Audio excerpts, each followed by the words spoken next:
Assalamualaikum warahmatullahi wabarakatuh, teman-teman mahasiswa yang saya banggakan.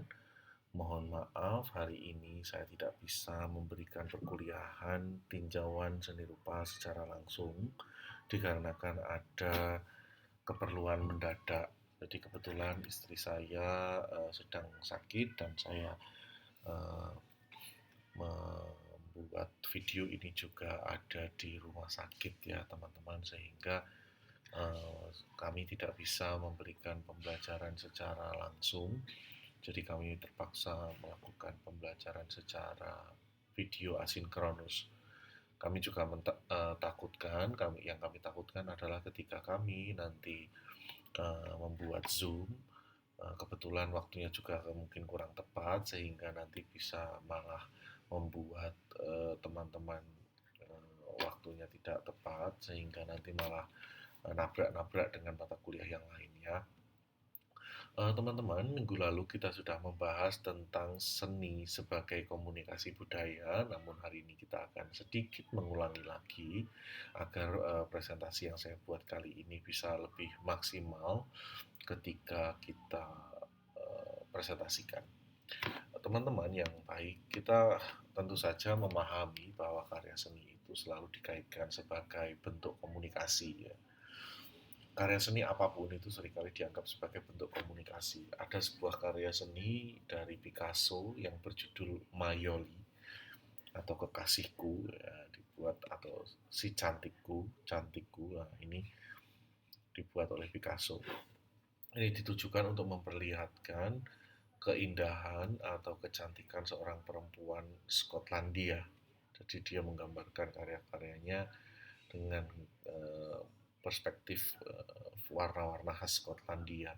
Kemudian kalau kita lihat di bagian kanan, kita di sini akan melihat logo Jisamsu. Seperti logo-logo yang lain, sebenarnya logo Jisamsu juga seharusnya menjadi alat untuk berkomunikasi.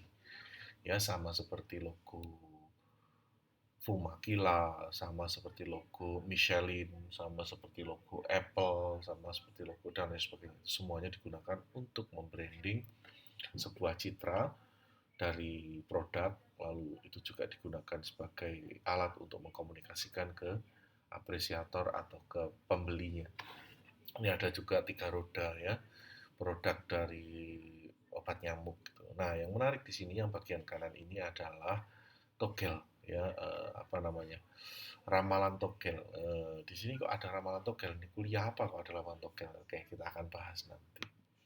Teman-teman yang baik, kita tentu saja memahami bahwa seni itu ada banyak fungsinya ya, seni itu ada banyak fungsinya. Yang pertama, seni untuk seni, itu bisa sebagai ekspresi, sebagai estetika, sebagai keilmuan, dan lain sebagainya. Kita akan membahas itu di pertemuan selanjutnya. Dan seni sebagai komunikasi seni, seni untuk komunikasi gitu ya, seni untuk saling memahami gitu ya, dan lain sebagainya. Salah satunya adalah seni untuk berkomunikasi dengan Tuhan, seni untuk berkomunikasi dengan manusia, dan seni untuk berkomunikasi dengan Tuhan. Sadarkah teman-teman bahwa ketika kita berkomunikasi dengan manusia, kita jarang memikirkan bahwa kita itu seharusnya juga berkomunikasi dengan Tuhan. Tapi ketika kita berkomunikasi dengan Tuhan, kita sering memikirkan manusia yang lain gitu ya. Seringkali seperti itu. Maka banyak sekali karya-karya yang ditujukan untuk manusia ke manusia, tapi membawa ranah ketuhanan. Jadi ketika kita ngobrol antara manusia dengan manusia, tapi membawa ranah ketuhanan, seringkali sedikit tabu gitu ya. Maka perlu adanya polesan, perlu adanya sebuah apa namanya ya, polesan itu ya, perlu adanya sebuah cara agar komunikasi manusia dan manusia itu ketika melibatkan Tuhan itu tidak terlalu letterlek gitu ya. Nah, kalau kita lihat di sini ada sebuah pameran di mana pameran tersebut diselenggarakan di sebuah kota atau daerah yang memiliki agama kepercayaan Hindu sangat kuat. Lalu kemudian di sana eh, di dipajang foto-foto kepala sapi gitu dan kerbau gitu. yang notabene bagi masyarakat Hindu itu adalah sesuatu yang sangat sakral.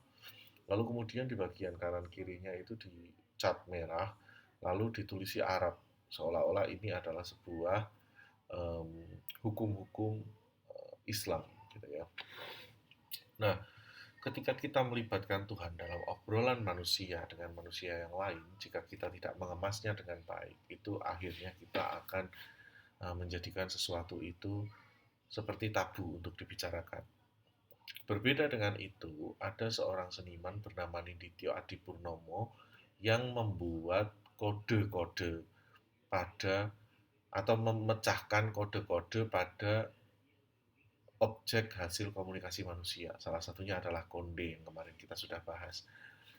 Konde menurut Nindityo adalah sebuah upaya laki-laki dalam menandai perempuan. Kenapa? Karena ternyata bentuk konde yang berbeda-beda itu adalah sebuah kode bagi laki-laki untuk memilih para perempuan. Gitu. Jadi ada konde yang besar itu untuk perempuan yang sudah tua, misalkan konde yang kecil untuk perawan, konde yang kecil tapi bulat itu untuk perawan tapi anaknya dari petinggi dan lain sebagainya. Sehingga konde itu bisa menjadi sebuah kode visual. Kode itu bisa menjadi komunikasi visual bagi orang-orang yang lain gitu ya. Nah, selanjutnya apa perbedaan konde dengan jilbab?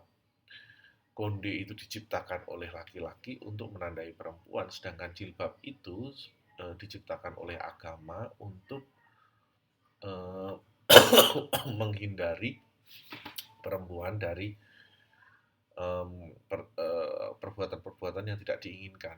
Sehingga kerudung itu merupakan kewajiban dan bersifat ideologis, sedangkan konde itu adalah kebutuhan dan bersifat um, apa komunikasi antar budaya begitu ya.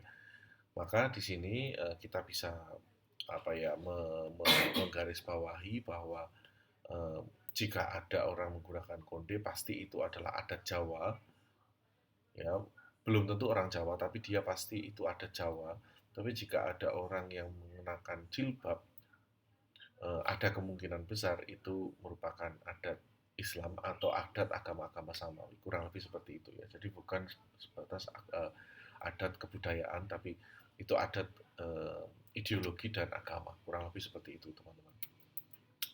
Nah, maka jika seni itu selalu berhenti pada nilai fungsinya, maka seni yang baik atau seni yang bagus itu adalah seni yang memiliki fungsi. Maka jika kalian nanti membuat karya, ya buatlah karya yang memiliki fungsi yang baik. Buatlah karya yang memiliki fungsi yang banyak gitu ya. Nah, kalau kita lihat ada beberapa karya tertentu yang fungsinya itu minim. Misalkan seni untuk ekspresi diri. Artinya itu memiliki fungsi yang minim sebagai karya seni yang digunakan untuk mengekspresikan diri sendiri, tidak berguna dan tidak berfungsi kepada orang lain. Maka seni yang baik itu adalah seni yang memberikan efek kepada banyak orang lain. Ekspresi ya ekspresi, tapi ekspresi yang memberikan penyadaran pada orang lain, kurang lebih seperti itu ya teman-teman. Maka seni itu di beberapa negara agnostik ya, seni itu di beberapa negara agnostik itu seringkali dijadikan sebagai agama dalam tanda kutip untuk melemahkan atau membuat hati manusia itu jauh lebih lembut begitu.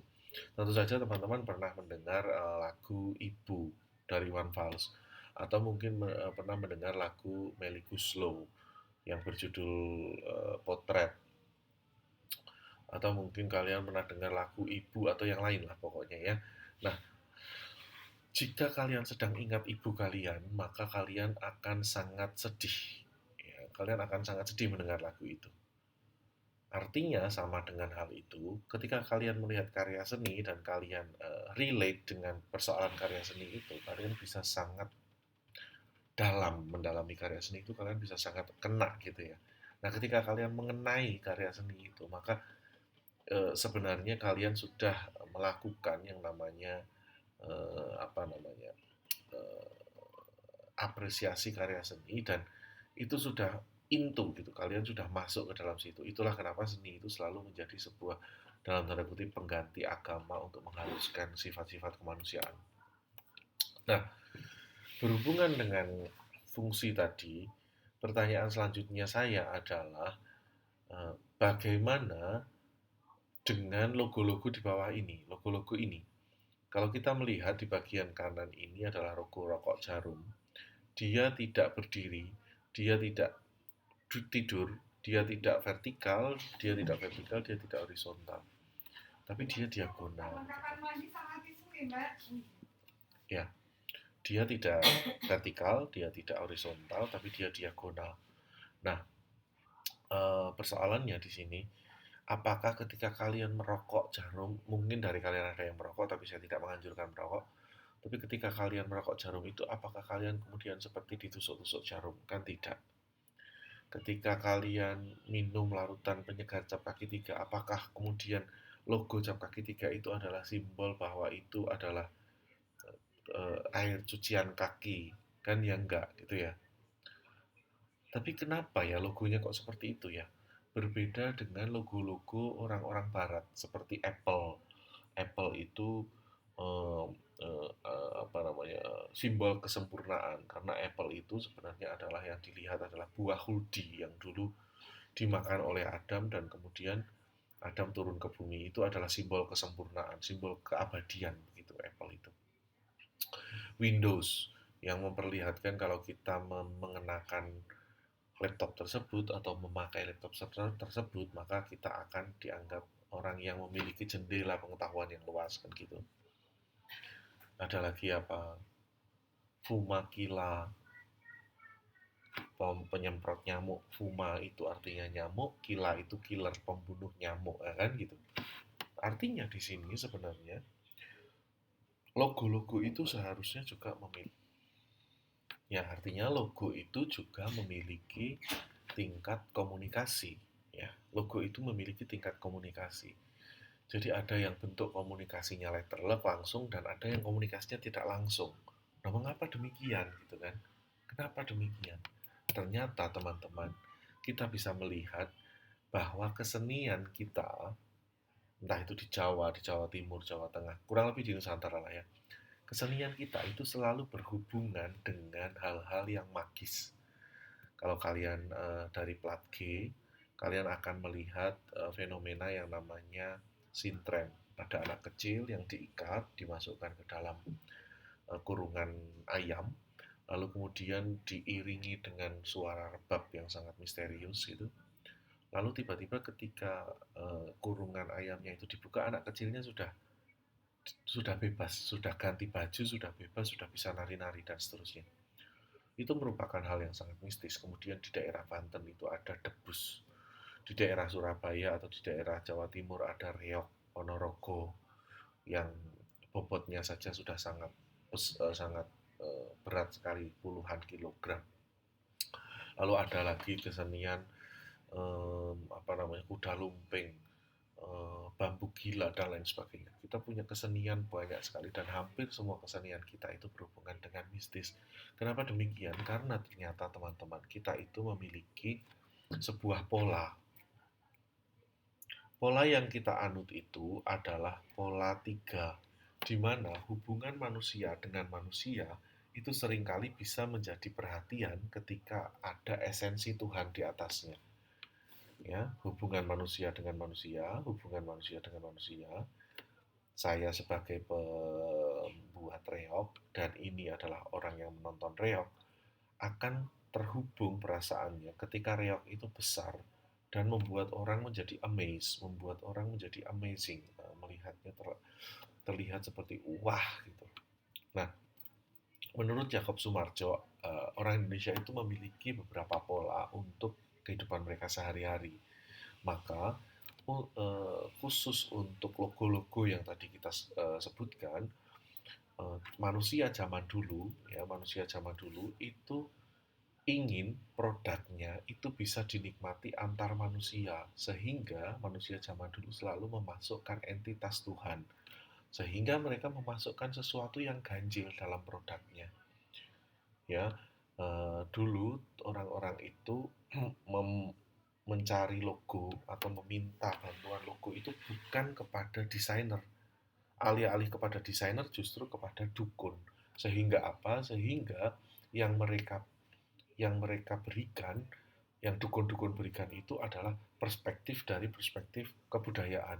Kalau kita lihat di sini ya, gudang garam terbuka, terbuka, setengah terbuka, setengah tertutup, setengah terbuka, setengah tertutup, ini tertutup semua. Artinya ada setengah terbuka dan setengah tertutup. Ini adalah persoalan ganjil. Ini adalah ganjil. Ini adalah ganjil. Hampir semua produk-produk yang berhubungan antar manusia dengan manusia itu pasti mengandung keganjilan, teman-teman.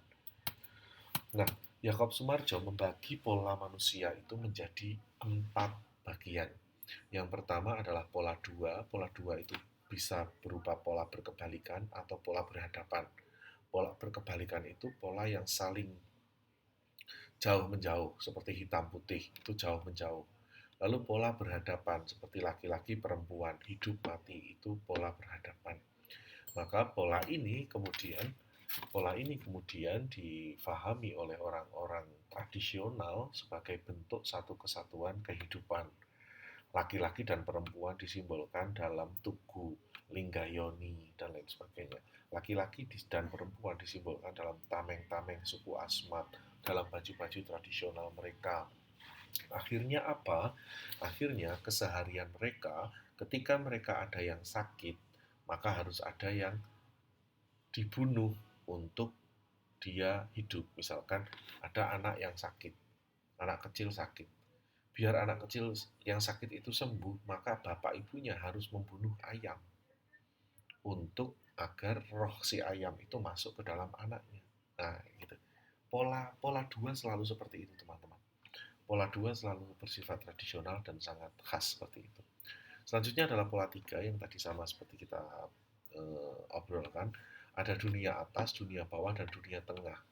Dunia pola tiga itu ketika dunia bawah dan dunia tengah itu bersatu, maka harus ada dunia atas yang memberikan keseimbangan. Kurang lebih seperti jarum super, larutan cap kaki tiga, dan lain sebagainya yang tadi kita bahas ya. Lalu teman-teman, di pola 4 kita bisa melihat dari pola mandala, pola ketupat, apalagi iket. Iket itu kan 4. Nah, pola 4 ini biasanya adalah pola-pola orang Melayu, seperti pola orang Padang. Kalau atas ini pola-pola orang pegunungan. Kalau ini adalah pola tradisional, seperti orang-orang Irian, orang-orang Ambon, dan lain sebagainya. Nah, ini adalah orang-orang pegunungan khas seperti Wonosobo, seperti Merapi, ya, dan lain sebagainya. Nah, kalau ini adalah orang-orang Melayu, seperti Padang, seperti mana lagi Malaysia, gitu ya, um, Kalimantan, dan lain sebagainya itu adalah suku-suku Melayu. Sehingga mereka membuat polanya adalah pola 4. Pola 4 itu sering kita sebut sebagai pola ABAB. Pola ABAB itu adalah pola langit, darat, bumi, dan laut. Langit dan darat itu adalah sebagai awalan untuk menjelaskan bumi dan laut. Atau kebalikannya, bumi dan laut digunakan untuk menjelaskan langit dan darat. Mudahnya saya akan menjelaskan contohnya adalah dengan pantun. Ya, jika ada sumur di ladang, boleh kita menumpang mandi. Jika ada umurku panjang, bolehlah kita berjumpa kembali. Sajak awal AB di awal itu adalah umpan, itu adalah basa-basi. Dan sajak CD itu adalah inti dari pembahasannya. Maka kalau kita orang Melayu, kalau kita itu orang-orang Melayu, orang Jawa, orang Indonesia, ketika kita mau ngomong sesuatu itu pasti ada mukodimahnya, ada awalannya, gitu ya. Itu ada semacam sajak AB-AB seperti tadi. Jadi kalau kamu mau ngutang ke temenmu, ya biasanya kamu ya ngomong dulu, hawanya panas ya, gitu. Hawanya panas ya, gitu. Tiba-tiba, gimana kabarnya, gitu gitu. Lalu tiba-tiba tangannya ngelus-ngelus paha gini, sambil, aduh gini kak, saya tuh uangnya gitu. Nah itu kalau orang mau ngutang biasanya seperti itu. Nah yang terakhir adalah pola 5, yang keempat adalah pola 5. Pola 5 adalah pola Jawa, di mana pola tersebut itu seringkali ber mengacu pada tengah, seperti karya Kawung, seperti Garuda Indonesia, eh, Garuda Pancasila, maaf, seperti Garuda Pancasila. Dan pola-pola itu seringkali dipakai oleh hampir semua kota khas Mataram sebagai bentuk identitas kotanya. Jadi di tengah-tengah alun-alun itu pasti ada pohon. Pohonnya itu pasti pohon, biasanya ya pohon beringin. Bagian timur itu pasti berhubungan dengan hukum, entah itu polisi, entah itu penjara, dan lain sebagainya. Bagian selatan itu pasti berhubungan dengan kantor bupati atau kantor pemerintahan gitu ya. Bagian utara itu pasti berhubungan dengan eh, pasar dan penjualan ekonomi. Sedangkan di bagian eh, barat itu berhubungan dengan agama seperti Masjid Agung, seperti apa namanya? Seperti Masjid Agung, seperti apalagi hmm, gereja dan lain sebagainya. Nah, eh, hal ini merupakan pola yang dipakai oleh orang-orang Mataram kuno untuk memperlihatkan bahwa sebenarnya Jawa itu memiliki pola 5 dan di tengah-tengah adalah sebagai fokus. Pola 5 ini adalah pola yang paling mudah untuk dimasuki berbagai macam kebudayaan. Maka teman-teman ketika kalian itu menemui karya-karya dengan titik kebudayaan tertentu, kalian tidak bisa membuat atau menganalisis atau meninjau karya tersebut dari sisi kritik seni saja. Kalian harus mulai memahami pola 2, pola 3, pola 4, dan pola 5 untuk memudahkan kalian dalam membaca karya seni yang bersifat tradisional. Mungkin itu saja yang bisa saya sampaikan pada pertemuan kita siang hari ini. Selamat siang. Wassalamualaikum warahmatullahi wabarakatuh.